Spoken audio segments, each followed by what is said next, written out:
I think one of the most important things a responsible leader can do is to create an environment in which individuals can be successful. It's actually very hard to create very easy to create a bad environment, right? I can be threatening, I can be dismissive, I can ignore culture, but culture is actually very important, right? We create cultures in families, in organizations, in societies. And culture was kind of the third rail of social science for a long time, right? What is culture? It's kind of squishy. So as Ted mentioned, I'm very happy to be here, and I've been working on trust for about 15 years.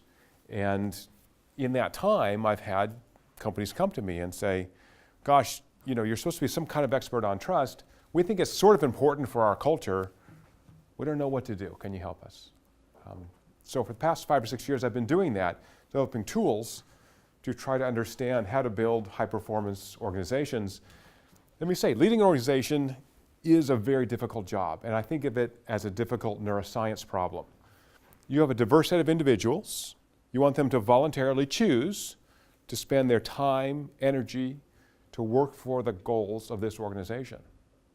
Right? You can't really coerce them. We don't beat people anymore. So why would you do that? You have to do that because you really want to. So how do I create that wanting? Right? How do I design a culture in which I'm so engaged, sorry to use this word, but I love what I do. Right? I show up because I think it's important. I show up because the people I'm working with are fabulous. I show up because I get this great sense of fulfillment. Right? So some of us had the privilege of working at some of those organizations, and many of us, including me, have worked in places that are just soul-sucking, awful, you can't wait to go home. And if you work in those organizations, you clock in at 8, you clock out at 5. You don't take work home, you don't wake up at 3 in the morning and email your supervisor, oh, I got a great solution for this. I want to know where the 3 a.m. employees come from. Right? So that's the program here I want to tell you about. I'm going to do it kind of fast because we have a limited amount of time. I'll take time at the end for questions. Let me start with a company we worked with out of St. Louis that buys small North American manufacturing companies. They buy these companies because they have a great niche. This St. Louis company works on automation systems, so running bottles to fill them with soda or something. And they'll find these companies that often have a wonderful little niche in that area, in machinery, but are poorly managed for whatever reason. Some guy started them, they're running, it's profitable, sometimes not profitable. So I bought this company. This is a guy at a small company in Wisconsin. Let me call him Joe. So what do you do when you buy a company? 60-person company in a small town, Eau Claire, Wisconsin, if you've ever heard of it. Buy this company. We're the new managers. We want to keep the name of your company. We're going to keep all the employees. What we want to do is design the structure so that you can be successful. So shut the plant down for a couple of weeks, go through the books, do the inventory, and then you talk to the employees. And so they ask each employee, would you please come up and tell us what you see as the strengths of this company and the weaknesses? And this guy Joe starts talking, and I don't know what he is. He's 55-year-old, blue-collar worker. And he starts talking about what he sees as some of the things that could be improved in the company. And as he's talking, he begins to cry. And he said, I'm sorry, I'm so embarrassed. He said, I have to tell you that when I worked here, he worked at this company for 27 years. When I worked here for a year, I had seen some ways that we could actually improve our processes, save some material. So I told my foreman. And what he told me was, go back to the line. You're not paid to think, you're a pair of hands. He said, I never made another suggestion in my life until today. So to me, that's an enormous waste of human capital. Here's a guy who's done this job for 27 years, who has more knowledge than this guy. Why would you not listen to him? More than a waste of human capital, it's a waste of a human being. This guy is going to be disengaged. He doesn't love what he's doing anymore because he's not being recognized as a full human being who's got ideas, who's got a brain, who's interested. Right? He wants to live in this little town. He wants this company to be successful. He wants to continue getting paid. Why should we listen to him? Okay, so I want to give you 5 minutes background on my research so you know where I'm coming from. We have now 2 options. I can talk for 5 minutes, or we can have Morgan Freeman talk for 5 minutes. Who wants Morgan? Morgan? Okay, let's try Morgan Freeman, just in case he's more eloquent than me. Evolutionary theory seeks to explain life in all its forms. But in theology, there's more to creation than our physical bodies. God is master of our moral universe. Can morality arise in the human brain by the haphazard process of biological evolution? Or was it designed?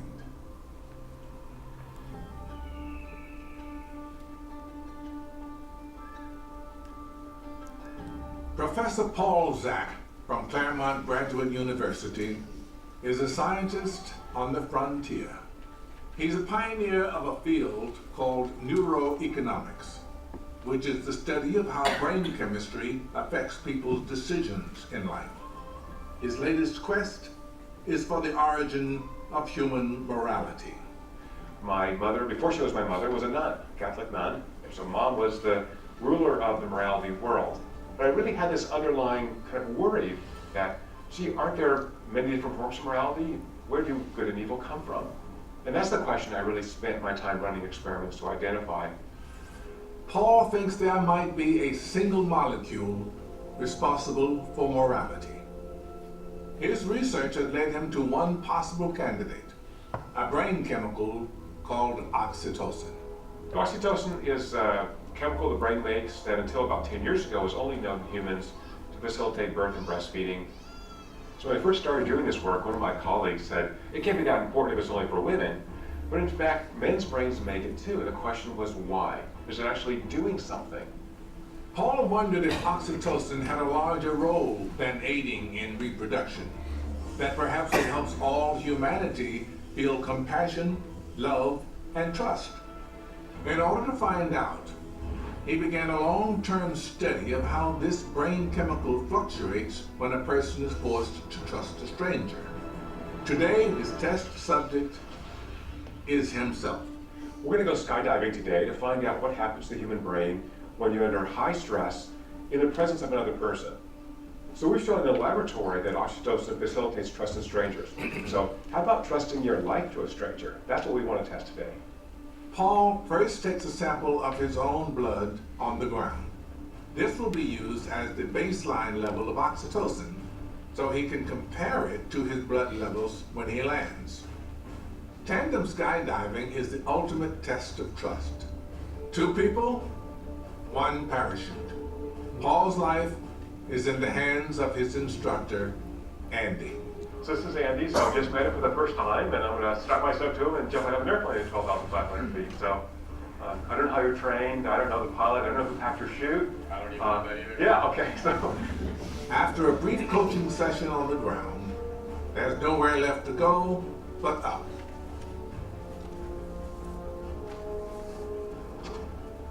Most skydive accidents happen from human error. Improper packing of the parachute, inadequate inspection, poor jumping technique. Paul is putting his trust into a crew of strangers. I don't think I have a choice. I'm really going to trust Andy now. So let's hope it all works out. Let's do this. Let's go. All right, baby. Look at you. That's an artist. Yeah. All right, man. That's what I like.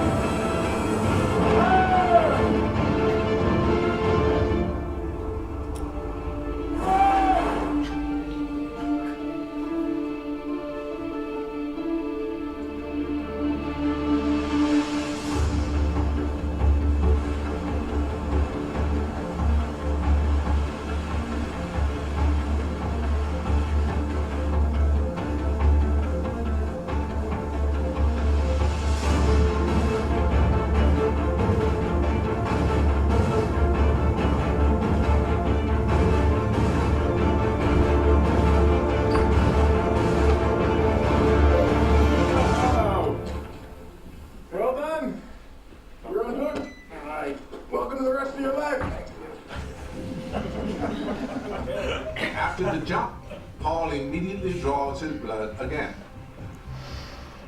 I was strapped to the sky, 12,000 feet. You know, we dropped like a rock out of this airplane, very unusual kind of event. where I'm watching the plane move away from me. Kind of panic, kind of fear. Paul brings his blood samples back to his lab to find out if the intense feeling of trust was reflected in the chemistry of his brain.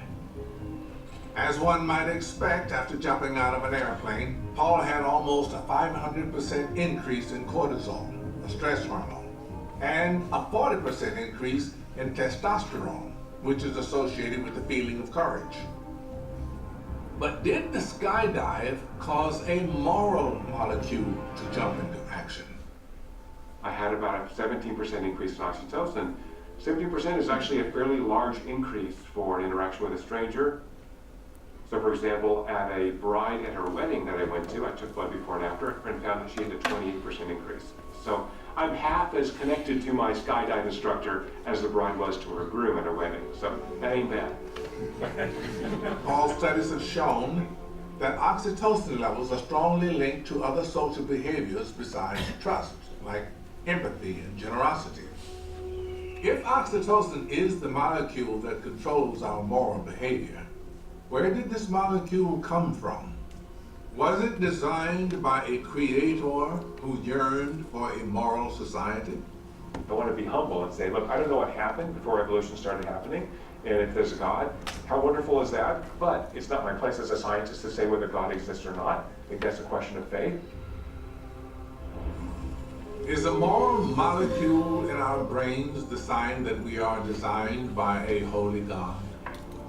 Or did our brains evolve that way, allowing us to survive together as a species?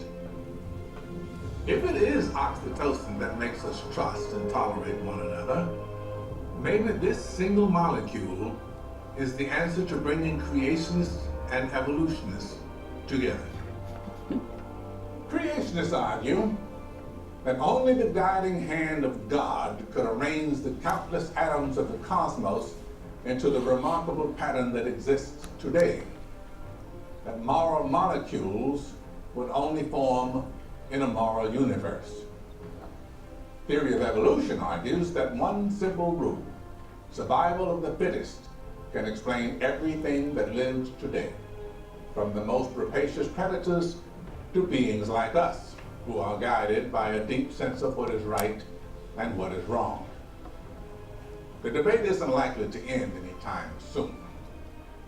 But there is one thing both sides do agree on: the sheer wonder of creation, no matter how it got here.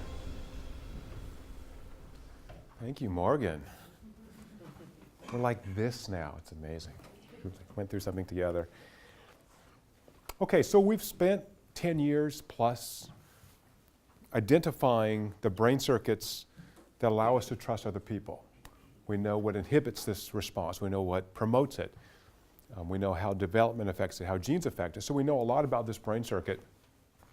And we've tested this around the world. So not just in laboratory studies, crazy studies like jumping out of airplanes, but also this is my village in Papua New Guinea. So we did a study in which I went to the Western Highlands. This is going back into time. This is the Stone Age. There's no running water, no electricity. There is cell service because of a wonderful little company called Digicel that is providing cell service to these isolated islands at 8,000 feet. And indeed, these individuals who live in the rainforest, who had never seen a doctor before in their lives, I took blood from 20 of them before and after a ritual they have done, or their ancestors have done for thousands of years. They induce oxytocin release too. This connects them to their community. So this is a very well-established finding now in neuroscience, been replicated many times. How do we apply it? That's the question. So I think within organizations, as having performance depend on the POP model. So POP is people, organization, and purpose. People is selection. You're gonna have a whole class on selection. We're not gonna talk about selection, okay? We're gonna talk about how to design an organization and, importantly, the role of purpose. So I have a sort of a simple schematic to sort of fix the ideas of this model. Oxytocin is an acronym for the 8 classes of management policy interventions that can be used in organizations to affect trust. I'll go through those in some detail and give you some examples. Trust, the neuroscience predicts, combined with what I call transcendent purpose, That is how our organization improves the lives of our customers, how it improves the world, combined to produce high levels of engagement, customer service. The outcome from this, based on the neuroscience, is that you actually enjoy being at work. And when you're joyful at work, your performance is high. So I'm going to lay out the theory, give you some examples of how this has been done, and then I'm going to show you data from about 5,000 employees from companies around the world that have used a measurement tool so that I don't have to go into organizations with needles, which most business leaders are blanch at. When I say, I'd like to come take blood from your employees. We have done that, and we've confirmed these studies. We developed a survey tool so we can actually measure these factors that, again, are leverage points for managers. Okay, so the 8 oxytocin factors. Isn't it nice that this magically worked out to have an easy to remember acronym? Are these, which you can read. And as I said, we developed this survey tool and confirmed it by doing studies in the laboratory and in for-profits to confirm that what we're measuring from a survey perspective actually corresponds with what's going on in the brain. So first is ovation. That's our word for praise. This is really recognizing people who meet or exceed expectations. So for all the MBA students, you should go, gosh, I think I learned that the first day here at the Saïd school. We praise people who do well, kids. But the neuroscience is valuable here because it has specific and non-obvious predictions on how to get the biggest brain response from ovation. So in particular, ovation has the strongest impact on behavior when it's unexpected, when it's tangible, when it's public, when it comes close in time to when the goal was met. So what you're trying to do with ovation is to reinforce that when you meet a goal, your team, your organization, the people you work with are very proud of you, so that you want to do that again. You want to create this sense that we recognize how hard you worked. We're going to use ovation to discuss best practice.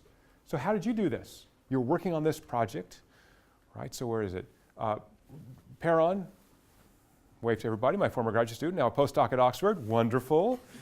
Perron worked extraordinarily hard in this experiment, and it was, the funders had to do in a month, and he worked terribly, his team worked hard. So I say, yay, great for Perron, and I give him a particular gift in public. We did this at our all-hands meeting. What he really likes is these really fancy bottles of water, and or a gift card to a wonderful coffee shop. Great. And I say, how did you do it? What were the secrets? So now we actually get to debrief. Right when that project's over, he gets to stand up a little bit, show us his wonderful peacock feathers, but he talks about his team. Well, here's what went wrong, but also here's the stuff we discovered. Right? We had this thing, the server wasn't behaving right, and then we realized that there's a backup server, and every 20 minutes it automatically backs up. So even though we thought we lost data here, we went to the backup server, we got that data. Oh, everybody should know that. So now we write that down. Here's how we improve this process. We just learned about best practice from a guy who was doing it this week. Right? So I'm reinforcing that. So think of this as your spouse. Right? If I go home and say, honey, what's your name? Jessica. Jessica, honey, dear, I love you so much. Give me your hand. What are you doing? Here is a wonderful something that, you don't care about. Is she going to be happy with me? No. Let's say, I know that you love wonderful iPhones. Here's an iPhone because I love you so much. Look, I'm making her blush. I love you so much that I got you something you really care about that's special to you.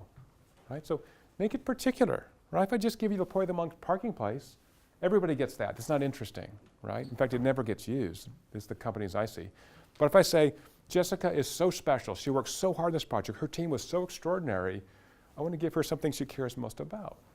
Right? Now, it turns out, if she finishes that project on Tuesday, and on Wednesday, I give her another giant hunkin' 3-month project, she's going to be feeling chronic stress.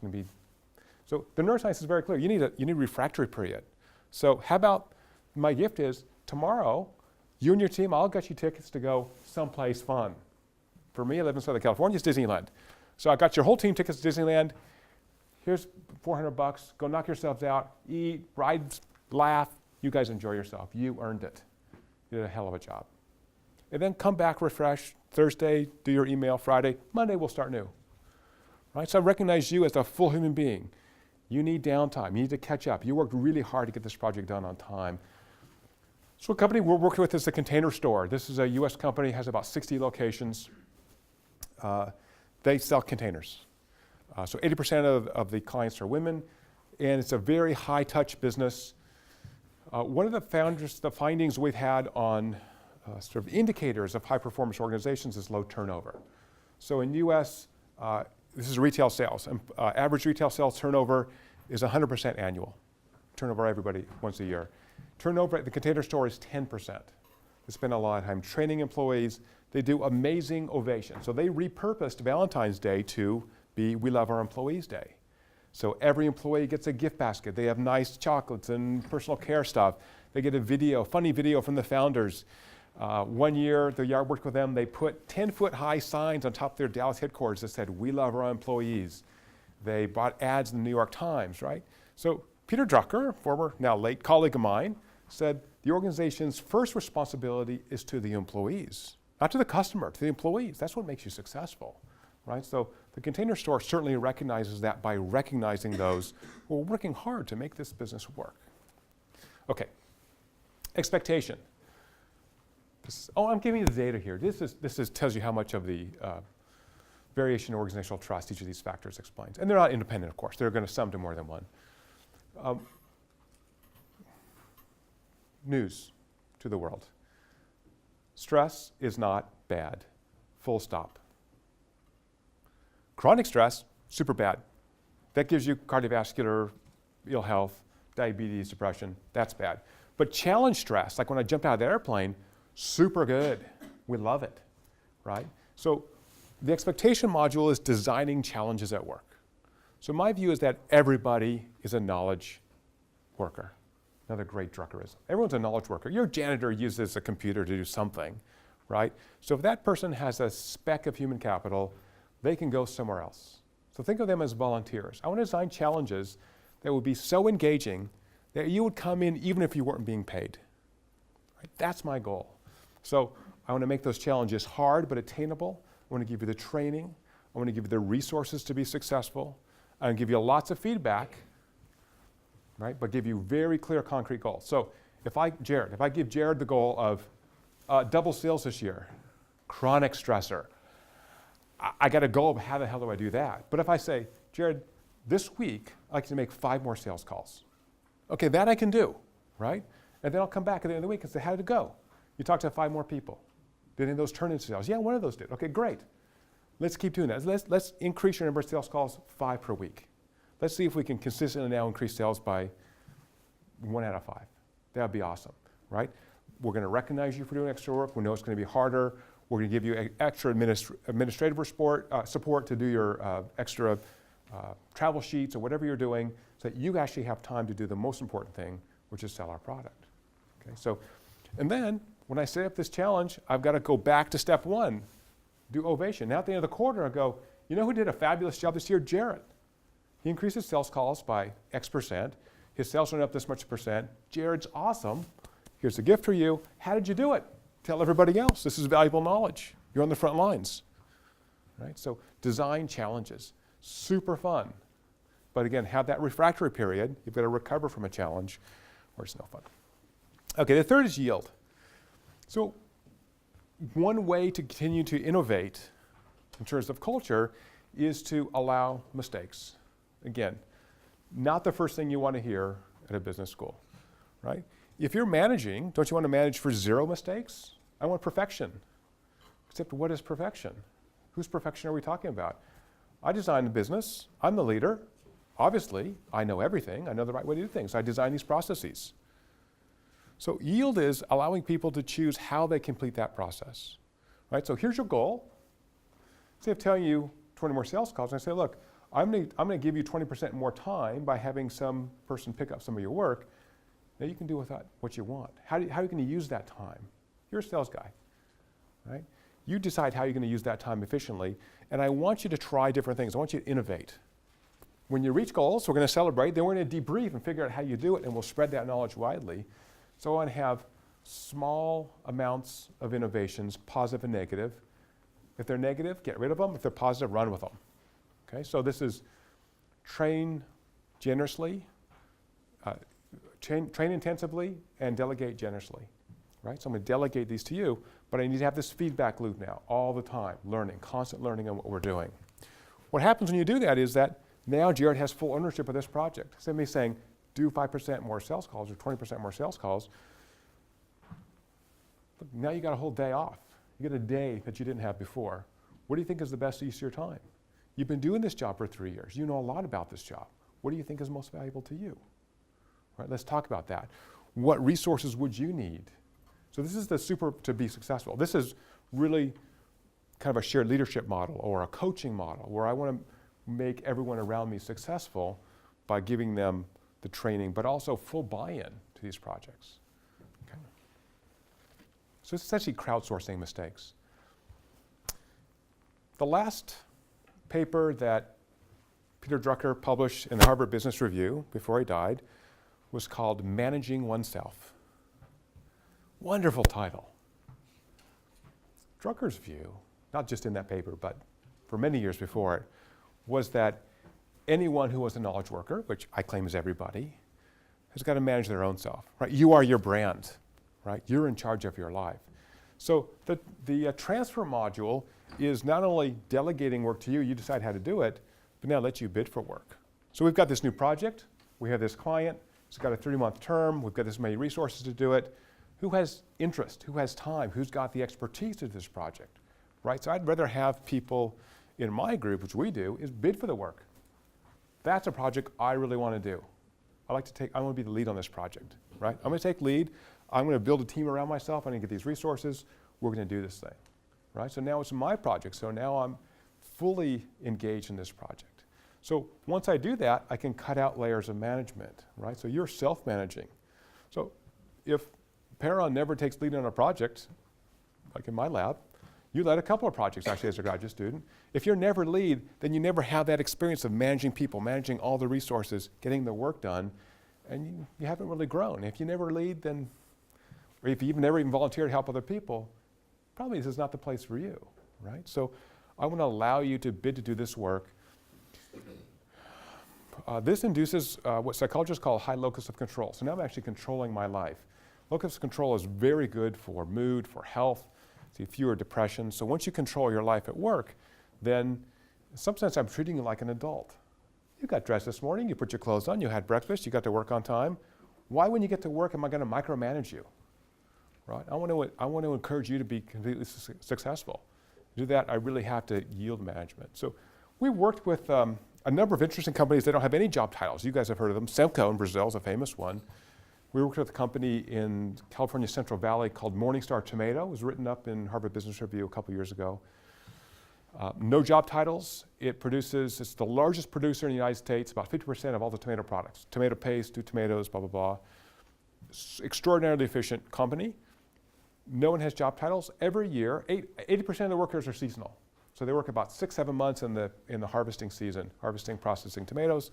They write what they call a colleague letter of understanding. They say, I want to join this group with, oh gosh, what's your name? Deborah? Isabella. I want to join Isabella's group. Here's how I'm going to create value.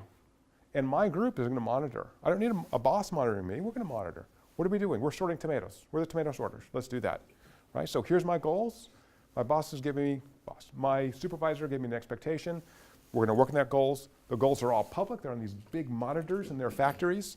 And this runs 24/7. Trucks coming in with tomatoes. They get weighed. They assess them for how much quality there is. There's big arms that take a big sample. Actually, they take 2 samples. And they see how much red, how much green, how much gunk, called MOT, material other than tomatoes. And so every truck driver, every harvester has goals for low MOT because they can't sell that stuff. It just gets wasted. So this whole process is shown, everyone knows what's going on, and there's no job titles. Even the owner of this company, privately owned, named Chris Roofer, look at this card, it says, Chris Roofer, colleague. Everyone's a colleague. I love that. So they can pay about 30% more than all the other tomato manufacturers because they've cut out a couple layers of management. If you can't self-manage the first pea and pop, it's not really the place for you. So we want people who are motivated enough to actually do this. Does it work perfectly? It does not. Right? So they have growing pains. They're growing very rapidly. Some of the people who have not joined the cult of self-management, they have a lot of training on self-management, how to do it, how to understand financial statements so you see where the money's going. You can spend, anyone can spend up to $10,000 on anything they need for the business. No one asks. Up to 10 grand, no worries, right? After that, you should talk to your group, you should talk to everyone else's group. Maybe that stuff's sitting around, maybe you don't need to buy it, maybe we have some in the warehouse, okay, great. Information is very important here, but very interesting company, again, not the only one. O is for openness. So one of the ways to inhibit the release of oxytocin and therefore this trust response is through stress, high levels of stress. If I, as an employee of this company, think that my boss is running some kind of metagame where I'm going to be out of my job next week or one of the divisions is going to be sold off, then it's not clear why I'm working here. I don't actually know what's going on. So when decision making is transparent, everyone knows the rules of the game. So companies like Whole Foods, Trader Joe's, they release quarterly profit and loss statements to all the employees. And Trader Joe's is owned by Aldi, which is private, right? So that's actually, Whole Foods is a public company, so that is more or less available. But Trader Joe's is not. So I want to make sure my employees can read the profit and loss. They know how each division is doing, how their division is doing, how everyone else is doing, what our goals are. Let's be all on the same team. Right? So I've got to communicate clearly. A very interesting executive who's run a couple of Fortune 100 companies, tech companies, named Jerry Stead, told me this story.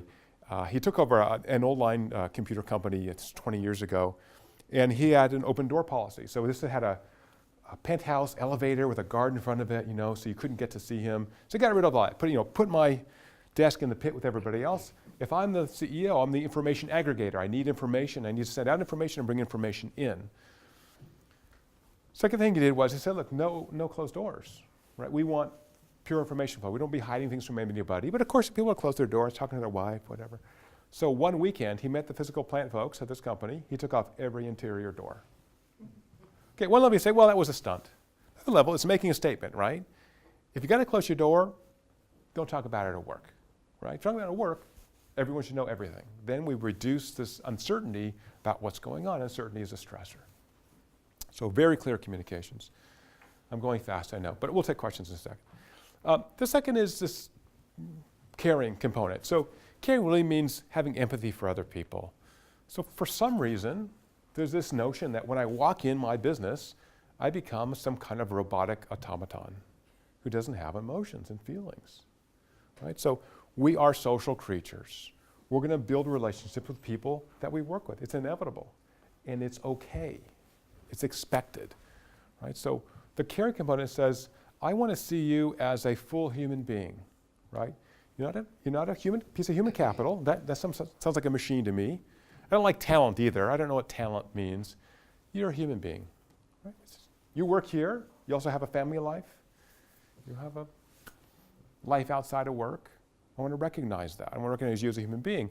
How do I do that? An easy way to do it is actually to articulate the emotion you see.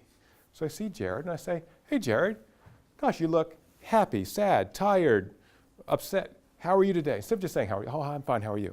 You look tired today. So I had a woman in my lab who's a graduate student, Beth Terrace, who Karen knows. She's been with me for 6 years. One day she walked in and she goes, yes, I got a 25-person lab, so I get to try everything out in my lab before I take it to other places. I walked in and she was walking on air. She looked great. And I said, Beth, gosh, what happened to you today? You look, new boyfriend, you're in love, you look fabulous. And she said, oh, you know what? I started running a couple months ago. I've lost 15 pounds. I feel I'm in the best shape of my life. I feel so good. Thank you for recognizing that. That took, 60 seconds. She has told me this a couple years ago, how many times that was important to her, that I recognized that she was really feeling great. So I recognized her as a human being. I didn't say, hey, gosh, you're 2 minutes late, and why aren't you working on the... No, I said, look, obviously you're doing great. Or, Isabella, gosh, are you okay? You look kind of tired today. Are you? Well, my dog is sick, my kid is sick, my car...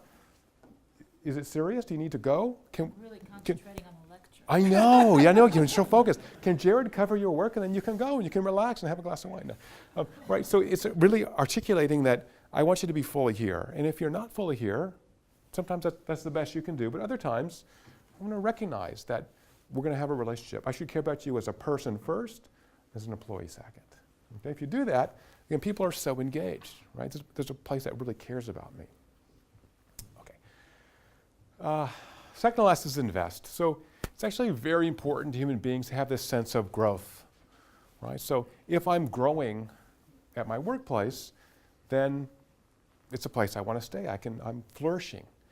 But it turns out if you're using the system that I've designed, the dreaded annual review can be dispensed with. If I'm giving you feedback every week on every project, I'm coaching and working with you, we're having celebrations, then I can actually have a forward-looking annual review. Instead of looking back and waiting a year or more to talk about your performance, your brain doesn't care. After 2 weeks, your brain's done. It's past history, it is old. So that just becomes a stressor for you. So I'm giving you feedback all the time, positive and negative, right? Hey, you missed this goal. Let's talk about why you missed that goal. You didn't have enough resources, you didn't have enough time. How can we make sure this doesn't happen again? We've got to hit these goals. We can do the forward-looking review, and I call this the whole person review. So I want to talk to you for the future about your professional growth, your personal growth, and what I call your spiritual growth. The last can be whatever it means for you.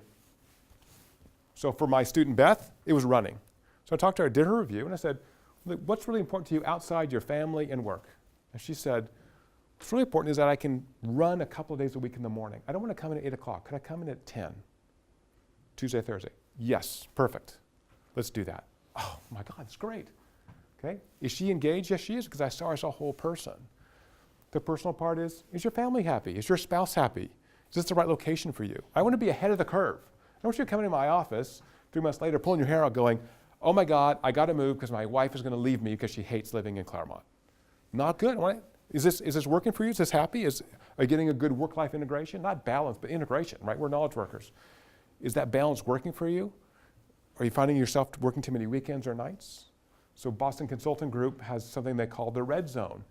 It's consulting group, right? So if you work more than 60 hours, 2 weeks in a row, your supervisor gets a little red flash and it says, hey, this guy's working a lot of hours. Just because she's been working 60-hour weeks, sometimes you have to, we get that.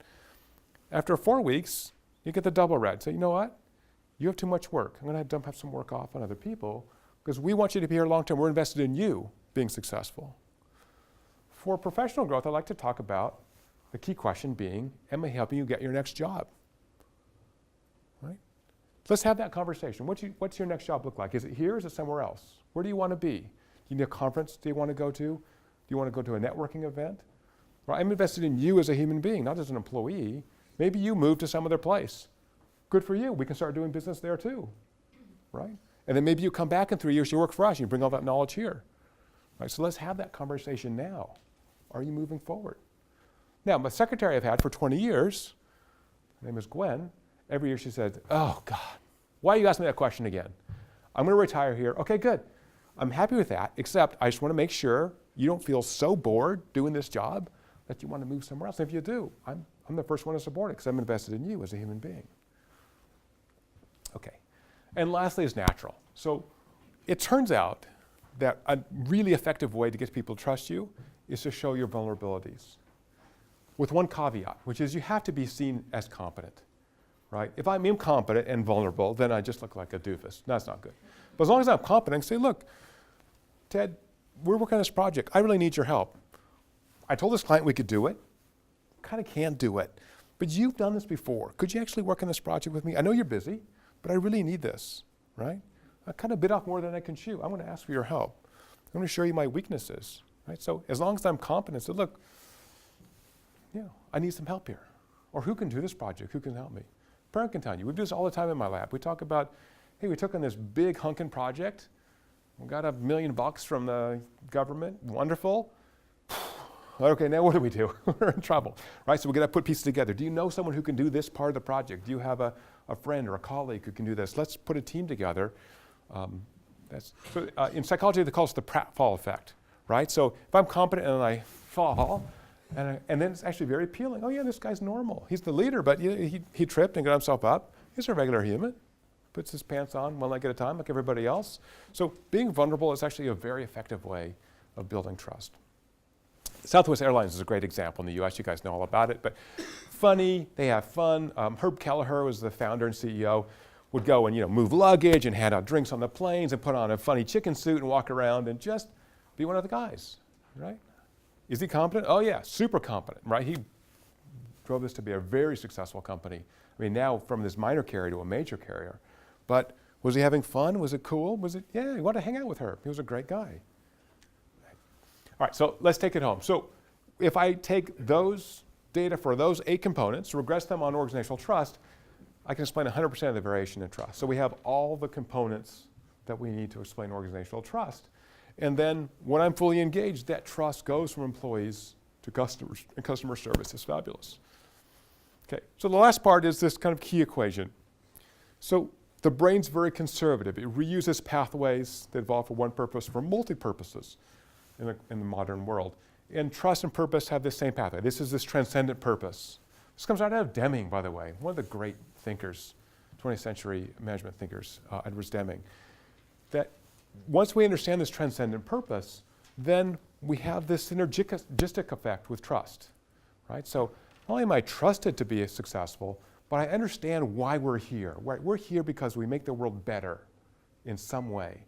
And if everybody knows that, if I can in particular tell an effective narrative about that, sometimes a founder story or a story of a particular customer that we did something extraordinary for, then I have this great sense of joy at work. So this is a picture of Monkey Row at Zappos, a famous shoe seller for their funny and funky culture. This is Tony Hsieh's desk with all the stuff hanging down. He's a big fan of monkeys.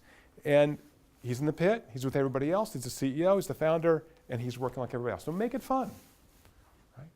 So a quick workaround is reverse engineer this process. If you can assess joy at work, that's a great indicator of a high performance culture if joy is high. If joy is low, people say, it's okay. Then I think you can actually start doing these tweaks as experiments. And I think as managers, I say these are just experiments, right? Just tell your people, this is what we're going to do.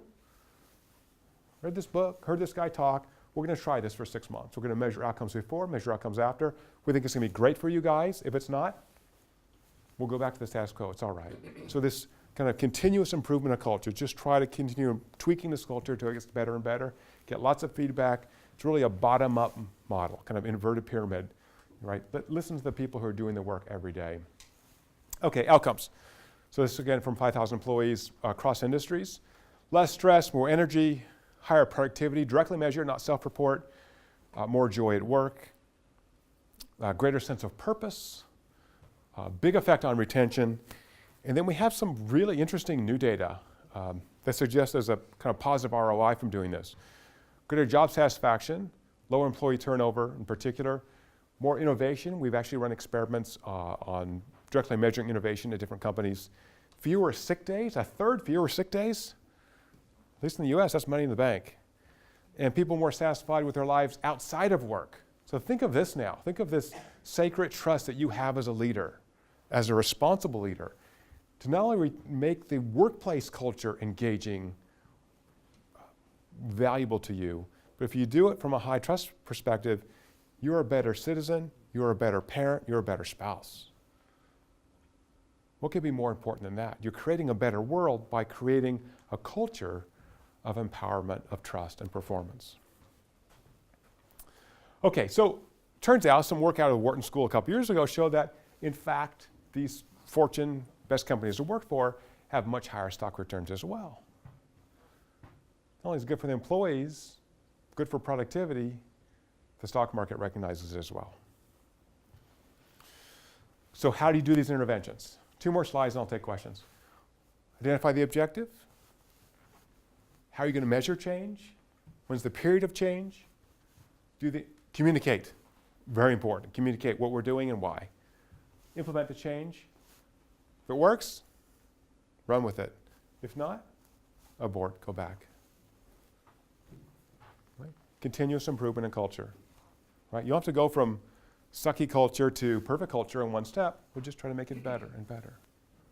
Right? That's all we can do. We're human beings. Right? There's no ultimate best practice at every company because each company is constrained by its history, by its leadership, by its location, by laws. So let's just move towards best practice. As long as we're moving up that hill, that's great. Okay. You can read my other book, all about oxytocin, moral behavior, where trust comes from. It's basically free because it's been out for more than a year, so get on Amazon for 0 money. And how about some questions? Thank you so much for listening. Yeah.